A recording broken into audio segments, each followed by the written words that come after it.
Thank you. Thank you, Pastor Ken. It's great to be here today with Kareen. Again, my name is Jeff Newton. I'm the founder of Kokomo Urban Outreach. This is Kareen Dunn. He's the program director. Ken is the executive assistant. He does all the bookkeeping and all that, plus many other things. And then Andrew's on our staff as well. He's a crew leader. He goes out with the crews and works. And then Christina volunteers in Mini-Up. So we have the whole family is involved with us, and we're really happy about that. Kareen and I do a weekly podcast called Way Down Deep Conversations.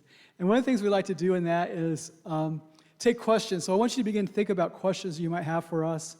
I'm going to kind of give you a little background of the organization. I'm going to interact with Kareen, and let's just see where the Lord leads us today. So we don't have anything scripted. We don't have anything written down, but we've done this before, so I think we'll be good. And Kareen is really, really good about answering questions on the fly. So think of questions you might have for him. So at Kokomo Urban Outreach, and I also want to thank you as a church because you all have done many things for Kokomo Urban Outreach in the past. Years and years and years ago, we had a Thanksgiving dinner the day before Thanksgiving, and the church opened the doors and they served a Thanksgiving dinner. I remember from the gym. That was a long time ago. That was probably 15 or more years ago. That was a long, long time ago. But more recently, we had a warehouse after the tornado. We put everything in a warehouse and we had to clean it out. And you all have a rummage sale, so you let us join in your rummage sale. We got rid of a lot of things there. And then more recently than that, last December, you all hosted the Battle of the Christmas Cookies, and we appreciate that. And the water, thank you, Kareen. And all the water that the kids are using all summer long, and there's still bunches of it, is all because you all brought the water. So we appreciate all the things you've done for us, many, many things. So thank you very much. So the outreach started in 2006. And at the beginning, we did a lot of food pantries, and we had weekend meals, and we did buddy bags, and we did lots of things, gave away a lot of things. And after 10 years of doing that, I began to see the older kids, the older teenagers from the families we started helping at the beginning, come back with their babies, and were asking for the same kind of help. And I got to thinking, this doesn't feel right to me at all. I'm not sure why it doesn't feel right, but something doesn't feel good. And so I started praying about it, and when I was praying, I had this vision of myself being on a cruise ship. And on the cruise ship, a cruise ship has everything. If you've ever been on a cruise before, there's everything on a cruise ship, and there are people in the water down below treading water, trying to keep their head above the water. And I would yell down, "Hey, what do you need?" And they would say they need food. I'd throw them food or clothes, whatever they said they needed, I would throw to them. And I just kind of kept that in my head. A couple weeks later, I was praying again. This time I was led to Matthew 25. You all know Matthew 25, where Jesus says, "Feed the hungry, clothe the naked," all that. I said, "God, that's what we're doing. So why doesn't it feel right?" And then I was led to Matthew chapter 25, verse 40. So here's the scripture passage for the day. Jesus says, "When you do it to the least of these, you do it to me." So I kept that in my head.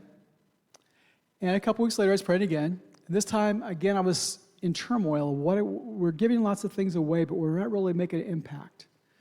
And so I was praying again and saying, "God, what do we need to be doing?" And this time I found myself back on the cruise ship in my mind, and I yelled down to the first person, "Hey, what do you need?"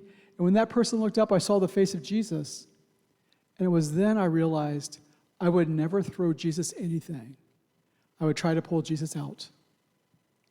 And the only way you can pull people out of their struggles is by getting to know them and understanding where they're coming from and building relationships with them. And then shortly after that, a tornado came through in 2016, and the area that we have our building in, and right across the street is Garden Square, Gateway Gardens, that was all damaged by the tornado. In the midst of that, I was talking to neighbors and asked them what they really needed in the midst of the tornado. And a lot of them were saying that they couldn't go to work because their work was not open, or there was a tree in their car, or different reasons, and they were going to be short on their paycheck. They were going to be short hours.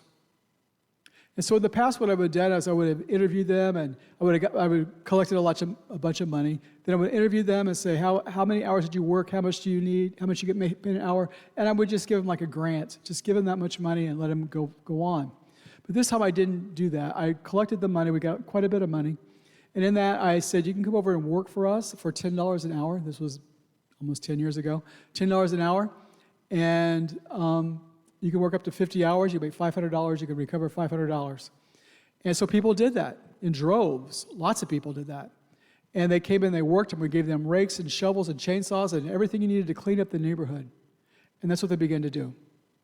In the midst of that, there was a guy that I saw there working, and I asked him, if you could do anything in the world, what would you do? He said, I would take boys off the streets and help and teach them how to work. And so that's where, at the beginning, we called it Man Up, came from.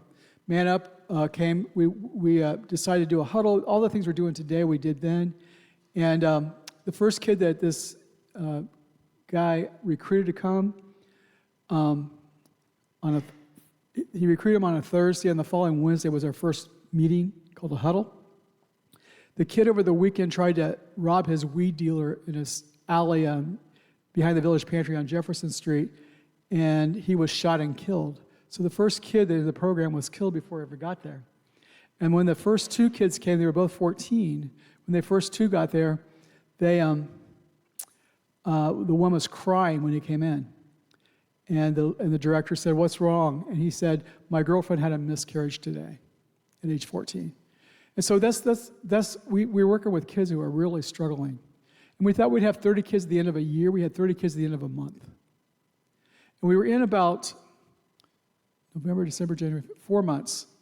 4 months in, and I get a call from a probation officer. And the probation officer said, we have a young man who is on house arrest. He just got out of prison. He's on house arrest, and his wife works at Chrysler. He has no kids. He's married, has no kids. His wife works at Chrysler, and we need to get him out of his house to do something. So would you consider having him come and volunteer? And when I looked at all the things, I wrote everything down.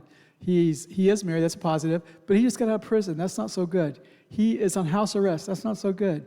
He's a felon, that's not so good. And I'm going to have him working with kids that are already struggling, that's not so good. But then I met Kareen. Kareen, tell them how we got together. I came to Kokomo Urban Outreach about 7 years ago, I want to say. Almost 8. Almost 8 years. That's how long I've been out, too, by the way. But I came there. I didn't want to be there. My probation officer, as he said, made me come there. I go in there. I didn't know what the organization was about. I didn't know it was about kids. I just thought I was coming to do community service. That's what I thought. Well, when I got there, Jeff interviewed me. We had a good conversation. I told him about myself. And he told me his expectations of me working at the outreach. Again, I just got out of prison with a bunch of boys. Now you put me back again in the program with about 60 boys. Didn't want to be there at all. I wanted to be at home on my couch, minding my business. But I couldn't because my probation officer's job was to get me rehabilitated back into society. So I had to go do something. And I just chose this one. For the first 2 to 3 months I was there, I was not interested in none of the situation that was going on. I stayed to myself. I did what Jeff asked me to do to make sure that I'm following the rules so that I don't get locked back up again. So if he wanted me to clean, I cleaned. If he wanted me to go out to jobs and supervise, I did just that. I did exactly what he wanted me to do, nothing more, nothing less. I wasn't into at all in a situation. I didn't want to be in it. I didn't feel like I had a purpose to be there anyways. I'm no role model to look up to. I'm the least person here that anybody should want to look up to anyway, so I didn't think I had a place there, really. But God works in mysterious ways. I sat in the pew like you guys doing. There was another guy who ran it, who sat on up chair like me and him doing. He's talking, and I would just sit in the crowd with the kids every week for months. So the kids didn't look at me as an authority figure. They didn't look at me as actually nobody because I didn't talk to them. I didn't pay them no attention. So they just really ignored me. And you can imagine 60 boys, me sitting in the middle of them and all the stuff they talking about on a regular basis, and, just boys being boys, and boys being boys with nobody watching them, so they really saying some stuff, just the things that they want to do. And one of the kids was talking about robbing a cage driller, how he was going to go in there, asking to let him try on the watch, and when he tried to watch on, he was going to run out the building. He'd been talking about it for a couple months, and he was just talking. I knew he was. Well, the other kids was kind of like, put him in a position where he had to do it, because now they saying, you just talking. And I think at this time, this week I'm talking about, the kid was actually serious that he was going to do it. I turned to him. I said, if you do that, you're going to jail. So first of all, he looked at me like, who are you? But I've been sitting here for months. He just not paying attention, that's all. And he brushed me off. He left out of there that same day, and then he done it. He got locked up. He was missing for a couple weeks. He came back. When he came back, he came straight to me and said, you were right. I got locked up. What's the next move? Now, at that moment, leading up to that, I did not feel like I belonged there. I had no reason to be there. I couldn't teach them nothing. They couldn't learn nothing from me, so I thought. But then after this situation occurred, I knew the answers to all his questions that he's asking me, what I'm about to do, what they going to do to me, what my court dates mean. I knew all the answers for the problems he was going through. So at that moment, I felt like I had a place there. I felt like all these boys that was going through things, I already done it already. I've been through it, I done already done it, so I do got a reason to be here. I can tell them exactly what's going to happen before they do it. So at that moment, I found my own cause and my own reasoning of being there. So it was like a light switch for me. It was off, and then that situation happened, and it turned on. And ever since then, I've been fully engaged in the program. Like he said, now I went from volunteering, now I'm the program director. That's how serious I took it. So that's how I got there. So, thank you. So in the midst of all that, we had the boys program called Man Up. We had a girls program called Step Up for Girls. So we kind of kept the girls and boys separate. But then COVID came, and when COVID came, after COVID, we combined everybody together because we couldn't sanitize everything that we needed to sanitize like we're supposed to and all that. So we combined them, and we changed the name from Man Up and Step Up for Girls to just Up. And Up stands for Unlimited Potential. We believe that every kid has unlimited potential. But it also stands for Unleashing the Potential. So we're unleashing the potential in every young person, boy or girl. We're unleashing the potential, and what we're trying to do is we're trying to create self-reliant adults.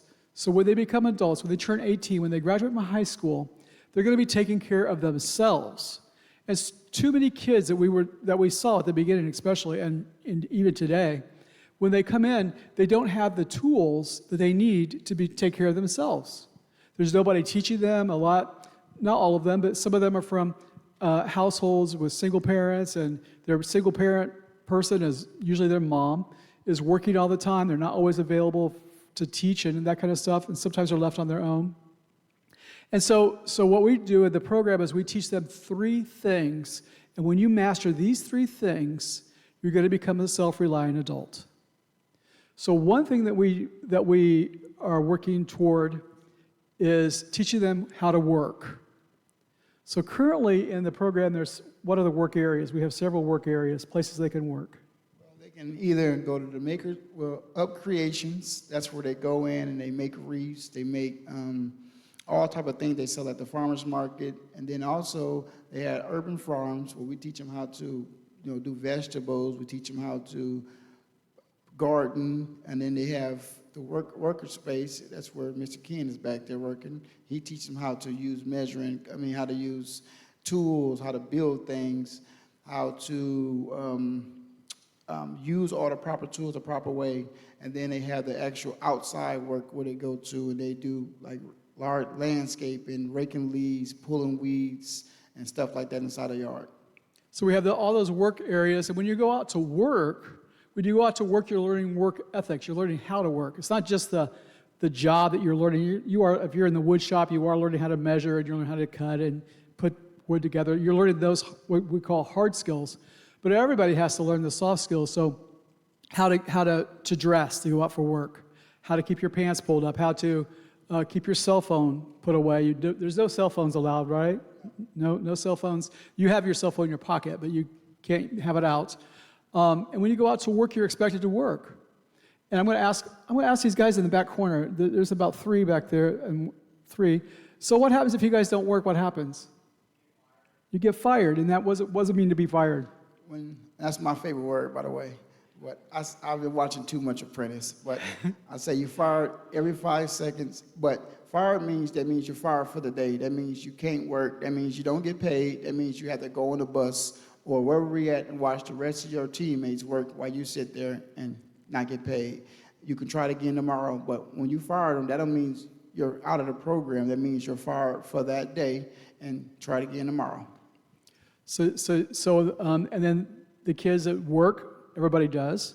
Everybody has to work. They earn points. They earn 20 points, 10 points an hour. They work for 2 hours a week. Each point's worth $1. So they earn 20 points for working.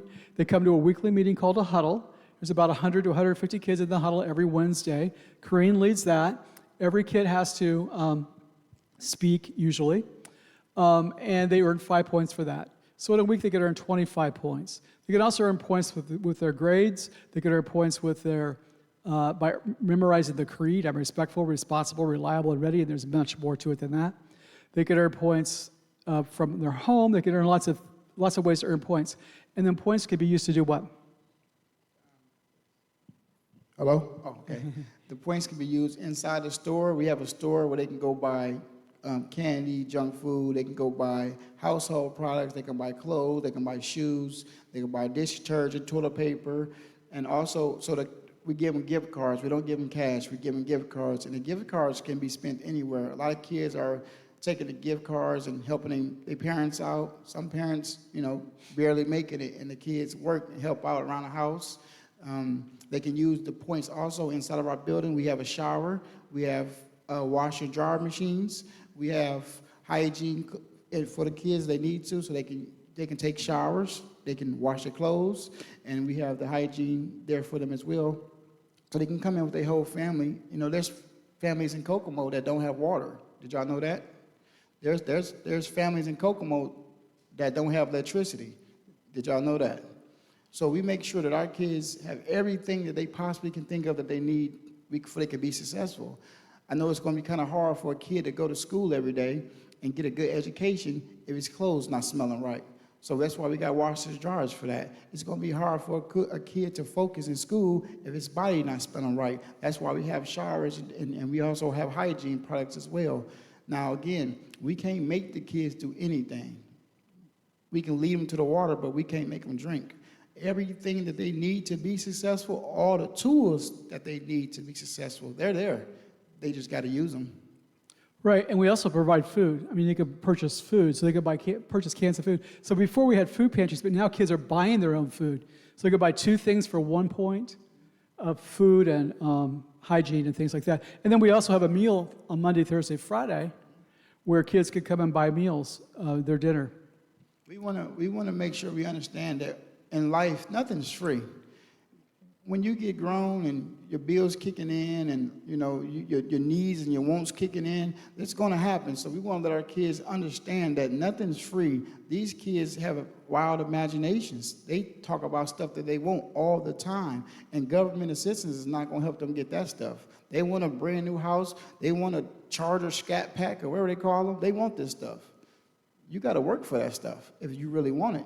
You can't just sit around at the house doing nothing and expect to get you a brand new house. That's not how this works in life. You got to get up and you got to work. And that's what we're teaching our kids. We let them know, if you want anything in this life, you're going to have to put some work at it, man. Nothing's going to be handed out to you. If you want it, you got to work for it, and it can happen. It don't make a difference where you come from, what background you got. That don't make a difference. The only thing that matters is what's in your heart. Do you got that dog in you? Do you really want to get out there? Do you really want it? If you want a good education, go to school. If you want a good relationship, you should work on it. It's all about what you want and what you want to do. We can't make these kids do nothing, but we can set some examples for them to go by and show them the easiest ways as possible that you can to get to it. A lot of kids that we deal with doesn't have good role models. They don't have nothing to look for. And if you don't know something, you don't know something. That's why we got to be here to show them. This is how it's done. We come to work every day, so we expect you to come to work every day. If you can't be at work, you need to call in and make sure that let us know that you're not going to be at work today, because there's a such things called no call, no show. You get fired in real life. So we got to make sure everything that we're doing is going to reflect when it happens when these kids get older. The same exact things going on. They have to wear proper clothes to work, proper shoes to work. No different than they McDonald's. They need slip-resistant shoes. They need to wear them. On our job site, we don't allow our kids to wear Crocs because we be outside working. That's just something small that's going to help them in the future. You can't wear Crocs here. When you get older, you're going to have slip-resistant shoes. So we're trying to just get them type of things in their minds. That's true. And then so the three things we're working at is work ethics, plus, if you kind of think of it as a math equation, work ethics plus life skills. So in the wintertime, we can't go outside and work. In January, February, we have life skill classes. What are some of the classes that they get paid to go to the class. So all the kids will go to a life skill class, and they're going to get paid to go to the life skill class. So what are some of the classes? We got, hold on, wait a sec. We got, go back, what is this? Go ahead, speak on up. Speak loud. Use your voice. Speak it up.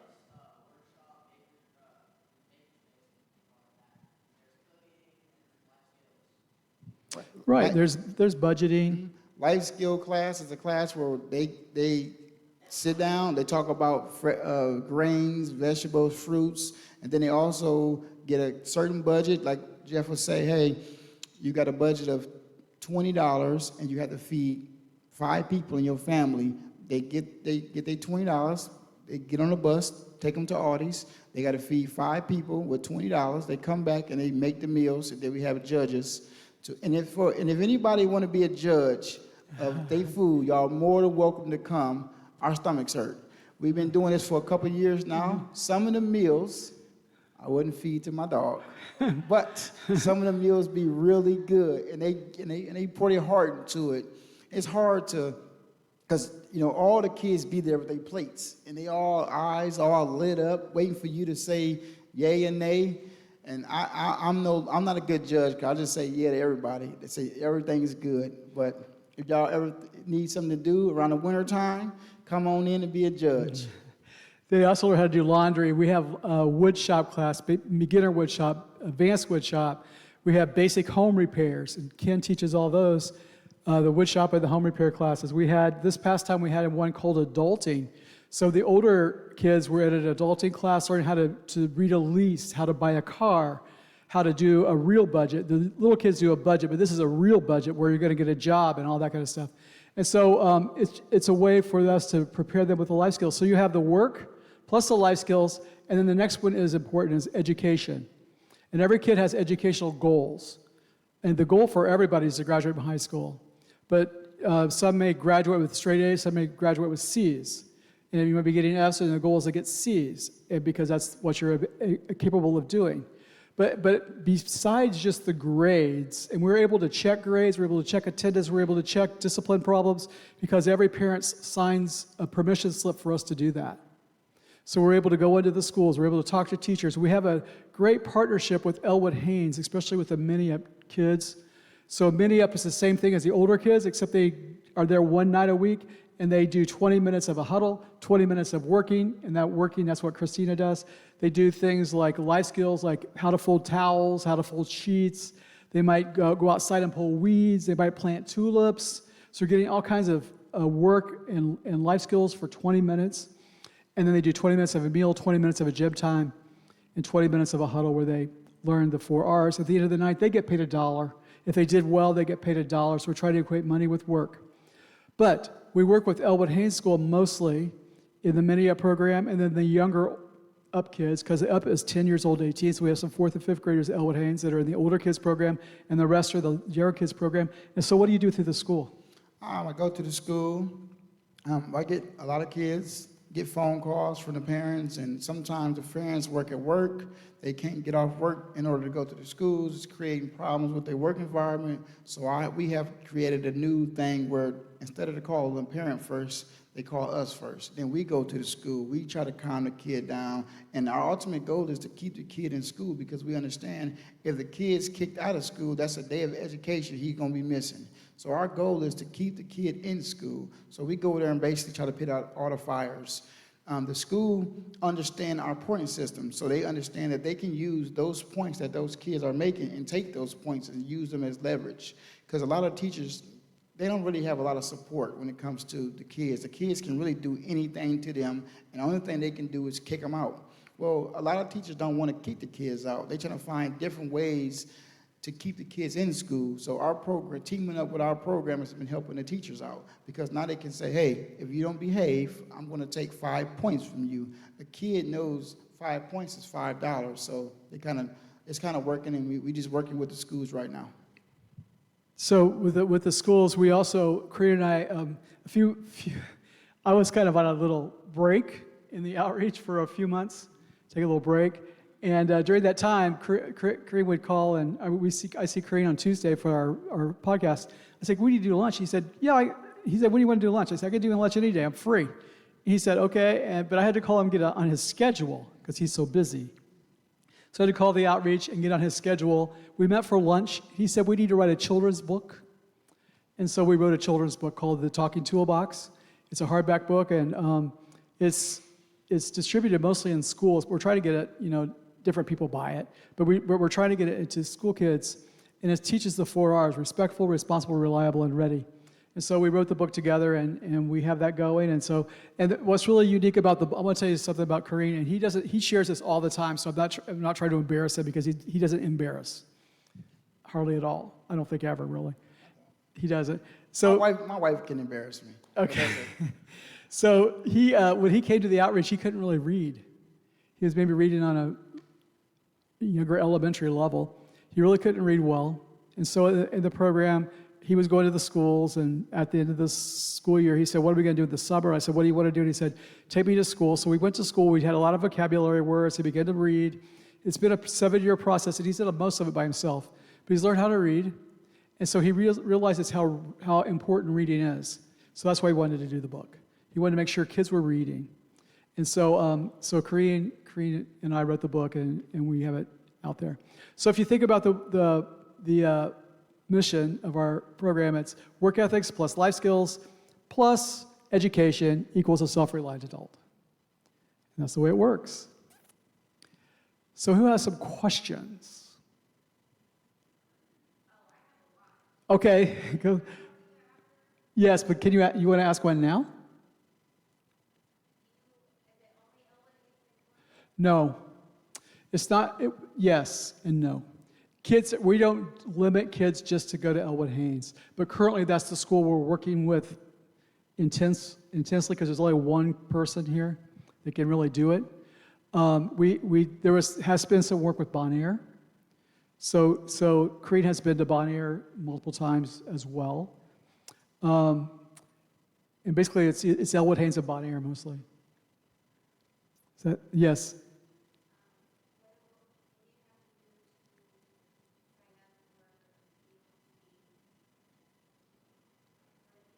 One of the kids in the program, all you need to do is just come to our building and just get an application. There's also online, you could download it and print it out and fill it out and bring it back in. So at kokomourbanOutreach.org, or you could just come to our building. If you come on a Wednesday, you could bring in the student on a Wednesday if they're 10 years old and over to the older kids program. You can come on a Wednesday during a huddle, and that's the best time to come. You can get a tour of the building, you get to see what the huddle's like, get to see all the other kids, and then you get pick a work day. You're going to work on Thursday, Friday, or Monday. If you're under age 9, you come on Tuesday at 5. So that's the way it works. You have a question right beside you? Transportation, you have to really get there on your own. That becomes a problem for some kids. Although I want to say this, and I don't recommend this, but there are 3 kids that walk from Bon Air Mobile Home Park clear down to us. That's a long, long walk, and we try to discourage that. But generally, we just don't have enough help to pick up kids right now. Unless we get some volunteers. How about over here? All right.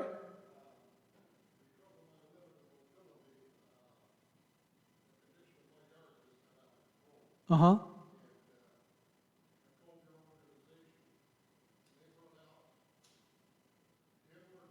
Uh-huh. Uh-huh.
Mm.